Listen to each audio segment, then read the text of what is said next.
Mi nombre es Daniel Oliver Hernández, estudio la licenciatura en Derecho en la Universidad Laboral CDMX. Mi número de matrícula es MX006214 y este es el producto integrador de la asignatura Amparo. Responderé un par de preguntas. ¿De qué crees que surge la necesidad de establecer leyes que protejan los derechos humanos de las personas? Pensar en la defensa de los derechos humanos como insoslayable discusión pública, como necesario respeto a lo diferente, como lucha siempre vigente y, ¿por qué no?, como inevitable amor al prójimo. Al final, defender derechos humanos significa mostrar indignación ante lo injusto, solidaridad auténtica por el sufrimiento ajeno y una de las formas más poderosas de aprender a ser humanos. La defensa de los derechos humanos conlleva una importante dimensión ética y no menos alta responsabilidad de coherencia. También conlleva tropiezos, contradicciones, dudas y errores.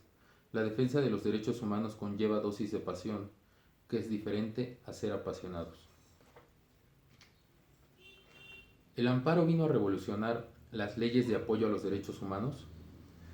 La extensión del amparo en su ámbito protector lo hace un instrumento que resguarda los derechos de igualdad, libertad, seguridad jurídica y propiedad, que son los derechos tradicionales en que se divide.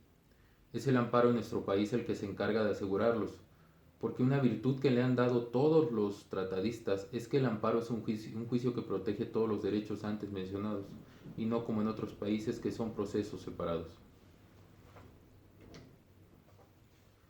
¿Consideras que la jurisprudencia que se tiene en los casos de violencia contra las mujeres en tu estado cumple con los que se establecen?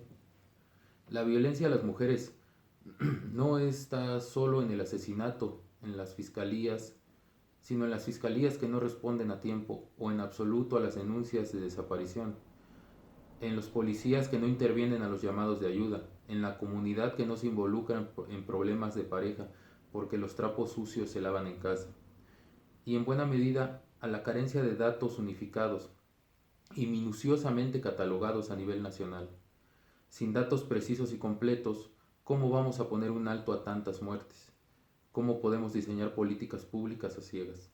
Es imposible diseñar una estrategia exitosa que combata la violencia contra las mujeres sin información correcta. ¿Cuál es la importancia de conocer específicamente en qué consisten los amparos directos y los de la modalidad directa, directos e indirectos?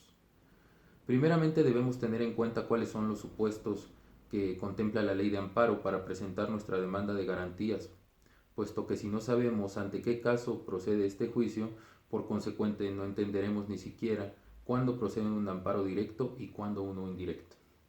El juicio de amparo procede únicamente contra actos que emanan por los poderes de la Unión, que son el legislativo, ejecutivo y judicial.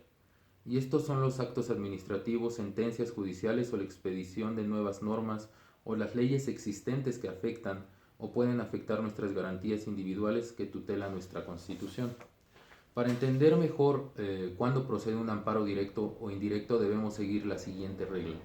El amparo directo siempre procede contra sentencias o laudos que pongan fin a un juicio y que hayan afectado mis garantías individuales, mientras que el amparo indirecto siempre procederá contra los demás casos. Esto se refiere contra actos y normas que puedan afectar mis garantías individuales.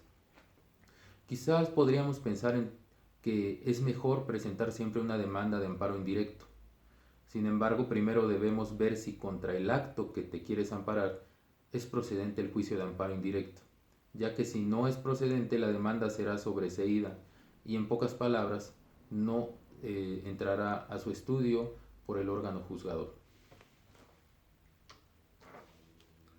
¿Cuál es tu opinión sobre medidas de aseguramiento y garantía? Las medidas de aseguramiento constituyen en un tema de importancia extrema en cuanto a derechos se refiere.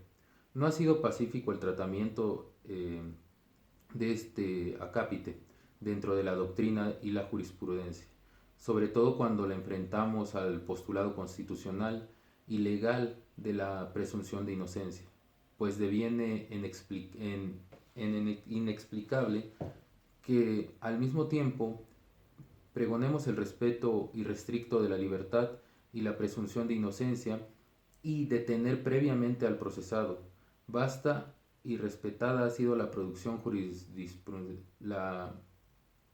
jurisprudencial en cuanto a la justificación de la medida restrictiva de la libertad antes de la sentencia. ¿Cuál consideras que es la medida más segura para llevar un caso de impugnación y el resultado sea justo?